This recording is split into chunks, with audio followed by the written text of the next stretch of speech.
자, 오늘은 비만 코드의 마지막 시간입니다. 어떻게 해야 해결할 수 있느냐? 비만을 해결할 수 있느냐입니다. 우선 19장은 뭘 먹어야 될까에 대한 얘기를 하고, 마지막 20장에서는 장기적으로 어떻게 계속 비만이 되지 않은 상태를 유지할까입니다. 저희가 많은 연구에서 본 것처럼 6개월이 되면 어떤 다이어트가 되건 급격하게 체중이 감량이 됐다가 약 2년이 되면 꽤 많이 올라갑니다.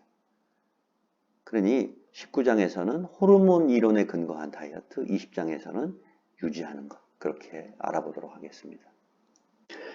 뭘 먹어야 할까? 답은 인슐린 분비가 적은 음식을 먹어야 됩니다.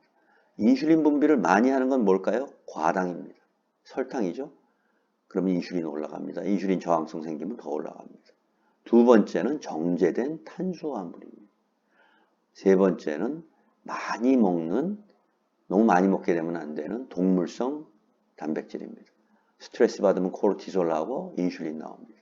대신에 식초와 식이섬유는 저희 몸에 좋습니다. 하나씩 살펴보도록 하겠습니다.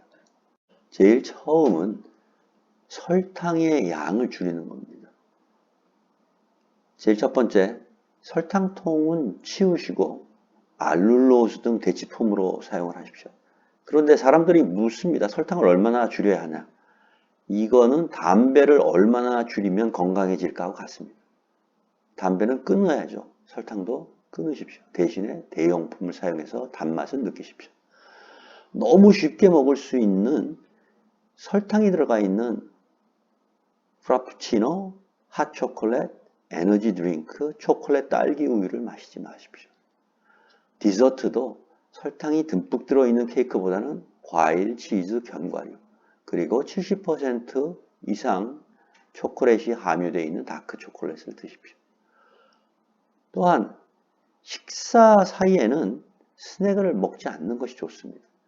스낵을 먹으면 이렇게 인슐린이 계속 올라오는 반면 스낵을 적게 먹으면 인슐린이 아침, 점심, 저녁 먹을 때만 올라오니까. 두 번째, 아침은 스낵뿐만 아니라 안 먹을 수 있으면 안 먹으면 더 좋습니다. 그리고 아침을 먹더라도 시리얼과 같은 음식은 먹지도 아이들에게 먹이지도 않는 게 좋습니다. 그러면 술은 얼마나 먹으면 좋냐? 와인은 하루에 2잔까지, 맥주도 1캔. 하지만 복분자주처럼 너무 단 술은 먹지 않는 것이 좋습니다.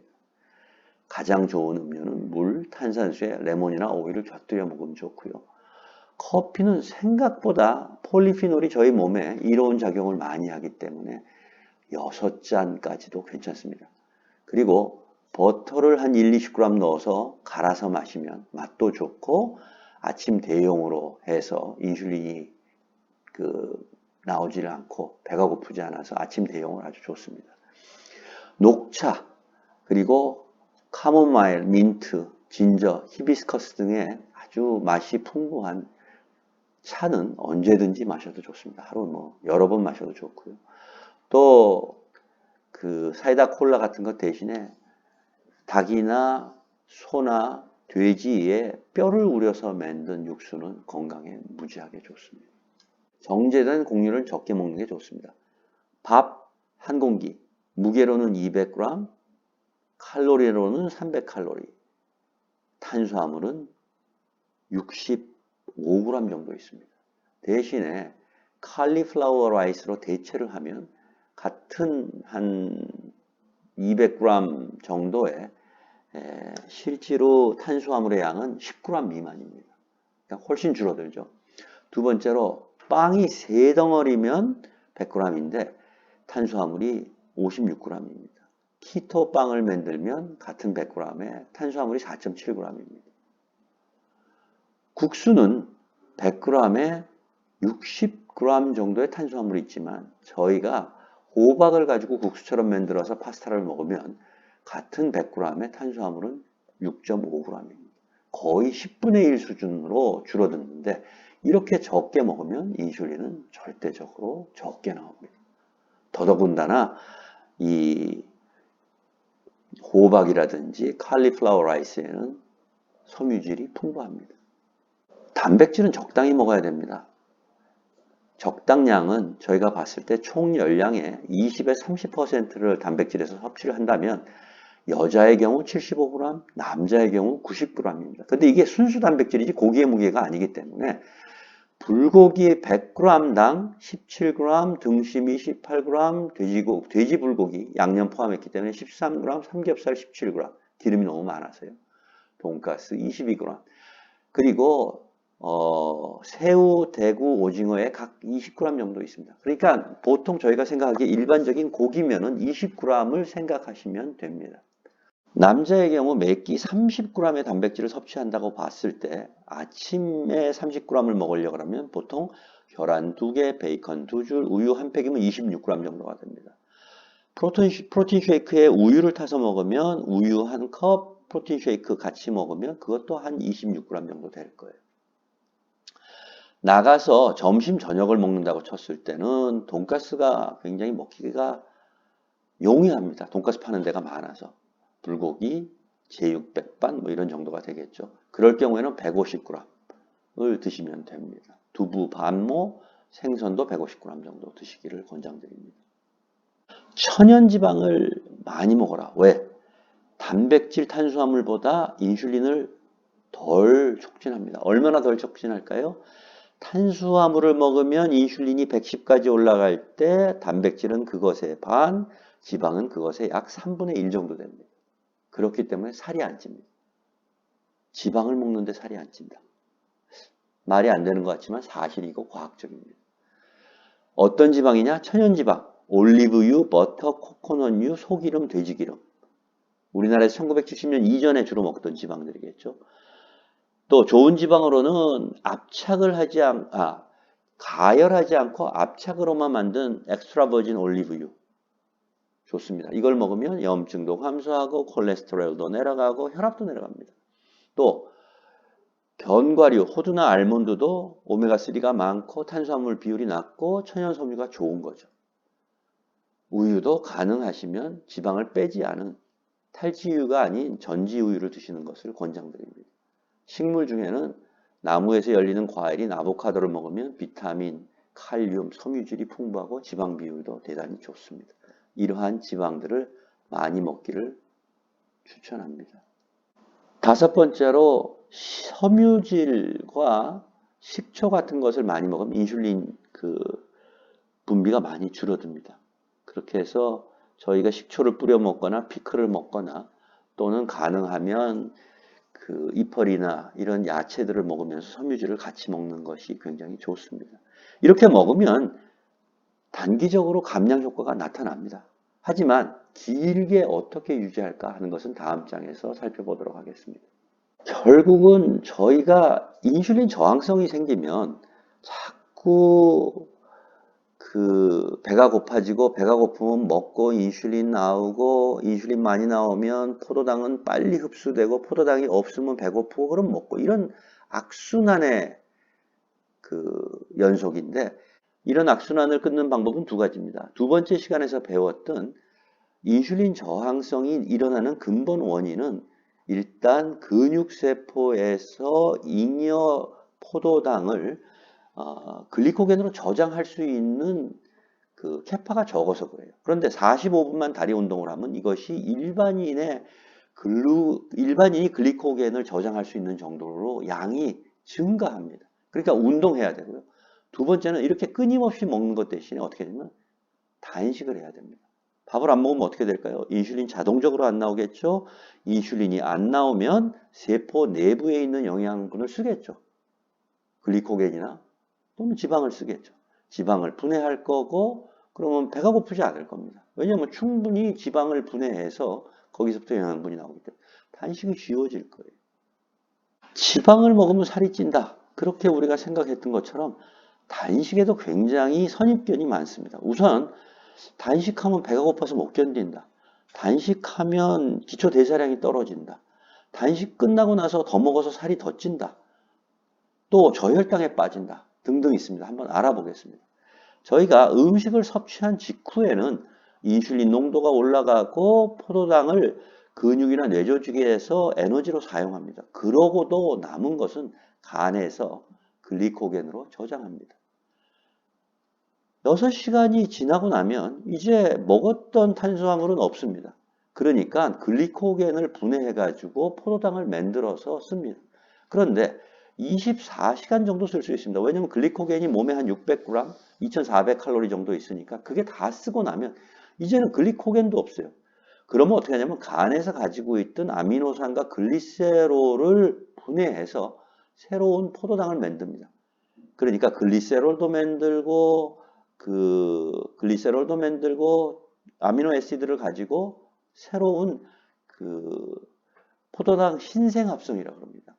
이렇게 해서 하는데 이제 이것도 나중에 없어지면 단식 후 하루가 지나서 이틀째가 되게 되면 어떻게 되느냐 그러면 몸에서 아드레날린이 나와서 지방세포에 가서 신호를 전달하면 그 안에 있는 중성지방, 영어로는 트라이글리세라이드라 그러는데 트라이글리세라이드는 이렇게 생겼습니다. 탄수화물로 된 글리세롤로 된 머리가 있고 거기에 지방 꼬리가 3개가 달려 있어서 트라이글리세라이드라 그럽니다. 이것이 끊어져서 나옵니다. 그러면 글리세롤과 free fatty acid, 자유로운 지방산이 나오는데 글리세롤은 아까 말한 것처럼 간에서 들어가서 탄수화물을 만드는 데 쓰이고 free fatty acid는 대부분은 이 지방산은 몸에서 근육세포나 심장세포에 의해서 에너지로 쓰입니다. 그리고 일부분은 어디로 가느냐 그러면 간에 있는 세포에 들어가서 그 안에 미토콘드리아에서 키톤이 만들어집니다. 키톤은 탄수화물이 하나, 둘, 세 분자로 굉장히 포도당의 6분자 대비 적습니다. 그렇기 때문에 이 신경세포, 뇌세포처럼 생겼는데 이 그 뇌에 피를 공급하는 뇌혈관 바깥에 있는 브레인 블러드 배리어를 쉽게 통과해서 뇌세포의 에너지로 사용이 됩니다. 그리고 오일이 증가하면 단백질 보존 단계가 됩니다. 근육과 장기에는 성장 호르몬이 높게 유지가 돼서 그 근육과 세포가 없어지질 않고 또 위에서 본 것처럼 지방산과 케톤이 나오면 에너지가 충분합니다. 그렇기 때문에 기초대사 유지에 필요한 에너지가 공급되고 여기에 나온 것처럼 아드레날린이 나오게 되면 대사율이 감소하지 않습니다. 지방에 관한 오해처럼 단식에 관한 오해를 사람들이 많이 가지고 있습니다. 단식을 하면 단백질이 연소되어 근육이 줄어든다 그러는데 실제로는 체지방이 4%까지 줄어들 때까지 근육은 분해되지 않습니다. 왜냐 그러면 우리 몸은 단식을 하고 예전에 굶었을 때 먹잇감이 나가면 사냥을 해야 됩니다. 그때 움직일 수 있는 몸을 유지를 못하면 어차피 굶어 죽기는 마찬가지예요. 그러니까 그 기능을 수행하는 조직을 왜 태우겠습니까? 그 옆에 에너지로 쓸 수 있는 지방이 충분히 있는데 우리가 페치카가 있는데 페치카에 장작이 잔뜩 쌓여있으면 장작을 넣지 나무 소파를 부숴가지고 소파를 뗄 이유는 없습니다. 우리 몸이 그렇게 작동하지 않습니다. 두 번째, 뇌는 포도당이 있어야 가능하다. 포도당이 뇌세포의 주 원료인 것은 맞습니다. 하지만 아까 본 것처럼 탄소 분자 3개짜리는 BBB를 굉장히 쉽게 통과를 해서 75%까지도 뇌에서 에너지로 쓰일 수 있습니다. 오히려 더 클린 에너지가 돼서 뇌 기능이 활성화됩니다. 세 번째, 단식은 인체를 기아 상태로 만들고 기초 대사량을 줄인다. 저희 첫 번째 시간에서 미네소타 기아 연구를 했는데 그거는 고탄수화물이면서 칼로리를 줄였어요. 그러니까 어떻게 돼요? 키톤은 안 나오고 인슐린은 높은 거예요. 그러니까 몸이 가지고 있는 에너지가 충분하지 않으니까 대사량을 줄였어요. 하지만 굶으면 어떻게 돼요? 키톤이 나오고 충분한 에너지가 지방으로부터 나와요. 그러니까 절대로 기초대사량이 줄지 않습니다. 제가 여기다 링크를 걸어놨는데 4일 연속 단식을 하고 봤더니 에너지 소비량은 12% 증가했고 아드레날린은 117% 증가하고 지방산은 4배 증가하고 인슐린은 오히려 17% 감소했어요. 이런 상태에서 저희 기초대사량이 줄지 않습니다. 단식은 참고 견디기 힘든 배고픔을 유발한다. 사실입니다. 사흘 정도 단식하면 2일차에 가장 배가 고픈데 그때만 넘기면 괜찮습니다. 그 후에는 그렇게 배고프지 않습니다. 5번째로 단식을 하고 끝내면은 굉장히 과식을 한다 그랬는데 우리가 단식을 하루 하고 나면 평상시보다 많이 먹는 건 사실인데 보통 이틀 정도 단식을 하면 오히려 평균 식사량보다 적게 먹는답니다. 제 경우도 3일 정도 단식을 하는데 그러고 난다고 해서 폭식했던 경험은 기억에 없습니다. 단식을 하면 저혈당증이 발생한다. 이거는 저혈당증이란 건 뭐냐면 우리 세포가 필요한데 거기에 충분한 에너지를 못 갖다 주면 이 저혈당증이 되는데 실제로는 지방도 갖다 주고 케톤도 갖다 주기 때문에 우리의 혈당이 70 이하로 떨어져도 몸은 저혈당증의 현상을 느끼지 못합니다. 마지막으로 단식은 해보지 않고 왜 그런 일을 하느냐? 정신 나간 짓이다. 하지만 저희가 아는 많은 문화와 그 다음에 종교단체에서 수천만 명이 1년에 단식하고 있습니다. 그 단식의 효과는 부정적인 것보다는 긍정적인 게 더 많습니다. 자, 저희가 이제 20장까지 다 했습니다. 결국은 인슐린을 적게 분비하는 음식을 먹고, 즉 탄수화물은 좀 줄이고 단백질은 적당히 먹고 지방은 좋은 지방으로 많이 먹어서 인슐린을 올리지 말라는 거고, 두 번째는 가능하면 먹는 횟수를 줄여서 그 또한 인슐린 촉진을 줄여가지고 오랫동안 건강한 상태를 유지해라. 이런 얘기였는데 저희 오늘 두에서 하는 다이어트식은 어떤 것을 저희가 드리느냐 하면 이렇습니다. 칼로리로는 800칼로리를 공급합니다. 탄수화물은 10g. 그렇다 그래서 탄수화물이 적냐? 그렇지 않습니다. 풍성합니다. 굉장히 많은 그 엽채류와 저희가 줄기 야채들을 써서 풍성합니다. 하지만 내부적으로 봤을 때는 10g밖에 안 됩니다. 전체 칼로리로는 10g 곱하기 4칼로리에서 40칼로리, 800칼로리 중에 5%입니다. 단백질은 적당히 먹어야 되기 때문에 30g이 있고 120칼로리를 저희가 쓰고 전체의 15칼로리, 15%입니다. 지방은 약 70g 정도를 먹고 640칼로리가 돼서 전체 800칼로리 중에 약 80% 정도입니다. 그러면 인슐린이 많이 나올까요? 그렇지 않습니다. 혈당이 올라갈까요? 안 그렇습니다. 이렇게 저탄수화물 고지방을 하는 중에서 하루에 25g 이내의 탄수화물을 섭취하면 이것을 치료식이라 그러고 50g 이내를 섭취하면 일반적인 저탄고지식이라고 합니다. 저희는 한 끼 드리는 것은 25g 이내에 여러분들이 치료식을 할 수 있는 것에 기준을 해서 드리고 있습니다. 그럼 저희는 하루에 한 끼를 드리고 여러분은 아침과 저녁을 또는 점심을 여러분이 알아서 드셔야 되는데 그때는 어떻게 해야 되느냐? 아침은 가능하면 안 드시는 것을 권장하고 드시더라도 프로테인 쉐이크나 아니면은 방탄커피 정도로 가볍게 인슐린을 올리지 않는 상태에서 가시기를 권하고 그리고 외식이나 집밥을 먹을 때는 어떻게 해야 되느냐? 가능한 한 안 먹으면 좋고요. 밥방국수는. 먹게 되면 3분의 1만 드시면 좋을 것 같아요. 또 밥을 차려놨는데 밑반찬이나 샐러드는 피클까지도 가능한 한 다 드시는 게 좋고요. 일반적으로 가서 직장에서 가다 보면 단백질이 없는 데로 너무 가기가 쉽습니다. 그냥 중국집에 가서 짜장 짬뽕을 먹든지 뭐 부대찌개를 먹든지 아니면 분식집에 가서 뭐 떡볶이 라면을 먹든지 이렇게 되는 것보다는 가능하면 10,000원 정도의 뷔페를 할 수 있는 곳에 간다든지 제육백반 그래도 안 되면 돈가스집이라도 가서 단백질을 꼭 섭취하시기를 권장합니다. 또 중국집에 가서 먹으면 면을 남기고 밥을 남기고 어떻게 돼서 코스 요리를 먹게 되면 마지막에 짜장면, 볶음밥, 기스면은 안 먹는 것을 추천드립니다.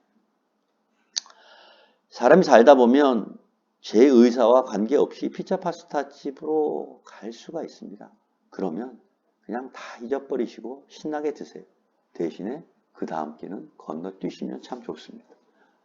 그런데 이번에는 한두 끼가 아니라 요번에 구정이 와서 추석이 와서 식구들하고 하루 이틀 그냥 있는 대로 맛있게 먹었어요. 그러면 스트레스 받지 말고 드시는 겁니다. 대신에 드시고 나서 하루나 이틀 정도 단식하시면 전부 다 원상복귀 하실 수 있습니다. 그러면 오랫동안 유지하실 수도 있습니다. 긴 프레젠테이션 들어주느라고 너무 고생 많으셨고, 가능하면 그때그때 다시 한번 복습하시고 싶으면 다시 저희가 올려놓았던 그 유튜브 파일들을 보시면 도움이 될 것 같습니다. 감사합니다.